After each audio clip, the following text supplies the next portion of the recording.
Ils plastronnent et prolifèrent sur les plateaux, ils alimentent et animent les réseaux sociaux, ils arborent des tenues distinctives, dont même des manteaux religieux, devant les micros.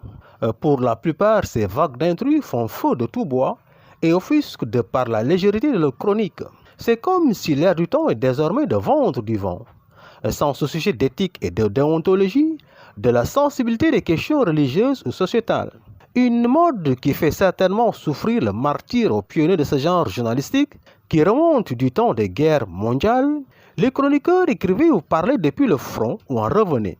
Les chroniqueurs s'arrosent sur la sacralité de l'expertise, des faits et images, mais à présent on rame de plus en plus à contre-courant. La motivation et le souci des nouveaux experts en tout étant de blablater afin de s'ouvrir les portes du grand monde, de se faire convier dans les salons dorés et en repartir les poches bourrées, la bedaine remplie.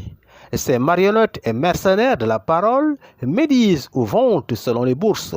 C'est l'une des attentes des auditeurs, téléspectateurs et internautes qui se plaignent et souffrent des fake news autant que des sambambayanes. Comprenez les gloires faussement tissées.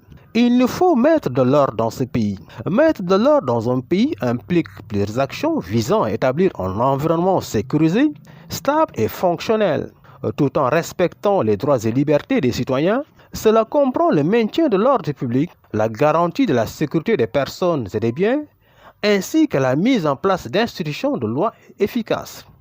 L'ordre doit être rétabli en respectant les droits fondamentaux des citoyens, tels que la liberté d'expression, de réunion et de religion. Il nous faut mettre l'ordre dans un pays. Cela nécessite bien sûr une approche globale et multidimensionnelle qui prend en compte les aspects sécuritaires, juridiques, sociaux et économiques. L'objectif est de créer un environnement où les citoyens peuvent vivre en paix et en sécurité, tout en jouissant de leurs droits et libertés. Outre cela, cultivons la paix, qui est un processus actif et continu visant à instaurer et maintenir des relations harmonieuses et sans violence. Et cela implique de développer des valeurs, des attitudes et des comportements qui favorisent le respect, la tolérance, la coopération et la résolution non violente des conflits. Il s'agit d'établir des relations harmonieuses entre les individus, les groupes et les communautés. Et cela implique de promouvoir le dialogue, la négociation et la coopération en tenant compte de la diversité culturelle et des besoins de chacun.